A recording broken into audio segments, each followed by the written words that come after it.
उत्तर प्रदेश के मुख्यमंत्री योगी आदित्यनाथ जो है, जो अयोध्या की मिल्कीपुर विधानसभा है, जहां से अवधेश प्रसाद विधायक रहा करते थे, अब सांसद हो गए हैं, वो सीट खाली, वहां पर उपचुनाव होना है। और पड़ोसी जनपद अंबेडकर नगर कटेहरी विधानसभा है, तो यहाँ के प्रभारी बनाए गए हैं। अवधेश प्रसाद जो इंडिया गठबंधन के आपके जो प्रत्याशी थे, वो सांसद हुए हैं, वो अपनी जो विधानसभा के जो है प्रभारी बनाए गए हैं मिल्कीपुर से। योगी जी के सामने अवधेश प्रसाद चल पाएंगे? निश्चित ही कांग्रेस पार्टी, वर्मा जी और हम पूरे पूर्वांचल के दौरे पे थे 3-4 दिन से। अंबेडकर नगर, फिर दूसरा गोरखपुर, कुशीनगर, और कुशीनगर के बाद महू, महू के बाद हम देवरिया, और वहां से अयोध्या होकर यहाँ पहुंचे। तो अयोध्या गए, तो अयोध्या में दर्शन किया?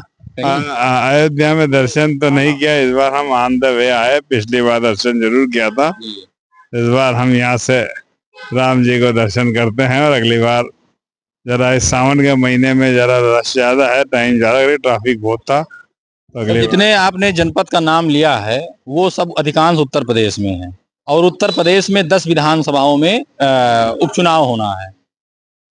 कैसे देखते हैं? अभी तक तो लोकसभा में 2 लड़कों की जोड़ी खूब चली, अब उत्तर प्रदेश के जो है विधानसभा के उपचुनाव में क्या 2 लड़कों की जोड़ी चल पाएगी? इस सीट शेयरिंग को लेकर के बात तालमेल बन पाएगी? निश्चित ये राष्ट्रीय नेतृत्व हमारे जो हैं वो इसका फैसला करेंगे, और ऐसी उम्मीद है कि बहुत ही अच्छा फैसला मिलजुल कर होगा। बहुत अच्छा फैसला होगा। अच्छा, उत्तर प्रदेश के मुख्यमंत्री योगी आदित्यनाथ जो है, जो अयोध्या की मिल्कीपुर विधानसभा है, जहां से अवधेश प्रसाद विधायक रहा करते थे, अब सांसद हो गए हैं, वो सीट खाली, वहां पर उपचुनाव होना है। और पड़ोसी जनपद अंबेडकर नगर कटेहरी विधानसभा है, तो यहाँ के प्रभारी बनाए गए हैं। अवधेश प्रसाद जो इंडिया गठबंधन के आपके जो प्रत्याशी थे, वो सांसद हुए हैं, वो अपनी जो विधानसभा के जो है प्रभारी बनाए गए हैं मिल्कीपुर से। योगी जी के सामने अवधेश प्रसाद चल पाएंगे? निश्चित ही कांग्रेस पार्टी का हर छोटा छोटा नेता और कार्यकर्ता अपने आप में एक आम प्रभावशाली भारतीय जनता पार्टी कितना बड़ा नेता हो, उसके लिए हमारा वर्कर, हमारा नेता बड़ा माना जाए।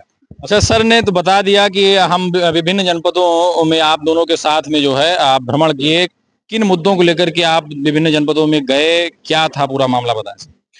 देखिए, आज हम कई दिनों से हम अपने नेता माननीय श्री सत्यनारायण पटेल जी, जो हमारे मार्गदर्शक हैं, अगुवा हैं, और एक ऐसे नेता के साथ चलने का मौका चल रहा है कि जिनका एक जमीन से और कार्यकर्ताओं से जो काम करवाने का एक विशेष अनुभव है। हमारे जैसे कार्यकर्ता सौभाग्यशाली हैं कि हम आपके सामने, आपके साथ काम करने का मौका मिल रहा है, सीखने का काम कर रहे हैं। जो माननीय महोदय का हमारे आदेश निर्देश है, वो सिर्फ ये निर्देश है कि जिस प्रकार से योगी और मोदी की सरकार ने पूरे उत्तर प्रदेश में, चाहे किसान हो, चाहे दलित हो, चाहे पिछड़ा हो, चाहे बेरोजगार हो, इनको उन्होंने त्राह त्राह करने का काम किया है। हमारे नेता का कहना है कि डरो मत, खड़े होइए। और जिस प्रकार से आपने मिल्कीपुर का नाम लिया, ये हमारे माननीय महोदय माननीय पटेल जी के प्रभार क्षेत्र में आता है। कटेहरी भी आपके प्रभार क्षेत्र में आता है। आज ऑन रिकॉर्ड इसको नोट करिएगा कि माननीय सत्यनारायण पटेल के नेतृत्व में ये दोनों सीटें इंडिया गठबंधन के खाते में जाएगी, और माननीय पटेल जी के साथ हम लोग खुशी का इजहार करेंगे कि इंडिया गठबंधन की जीत का पताका तय होगा।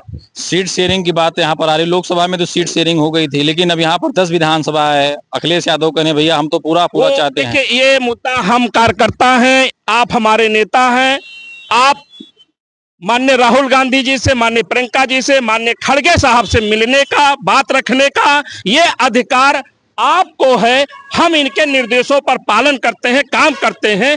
आगे जैसा निर्णय होगा आप सबके सामने। मिल्कीपुर का नाम लिया, अयोध्या था, अयोध्या जनपद है। अयोध्या जनपद में मदरसा में एक नाबालिग के साथ में दुराचार हुआ, कांग्रेस पार्टी क्यों नहीं पहुंची?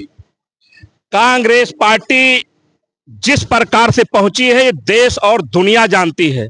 अब इस पर ज्यादा न कुछ कह के एक शब्द कहकर मैं अपनी बात खत्म करूंगा। हमारे बड़े नेता हैं, जिस प्रकार से भाजपा के नेताओं ने यहां पिछड़े वर्ग के इज्जत को, पिछड़े वर्ग की बेटी को सरे बाजार उसकी इज्जत को नीलाम करने का काम किया है। हे भारतीय जनता पार्टी, ये पिछड़े वर्ग की बेटी के आपने जिस प्रकार से फोटो सेशन, फोटो खिंचवाने का काम किया है, इसका जवाब आपको एक न एक दिन ये दबे कुचले समाज के लोग जरूर देंगे। आपको शर्म नहीं आती?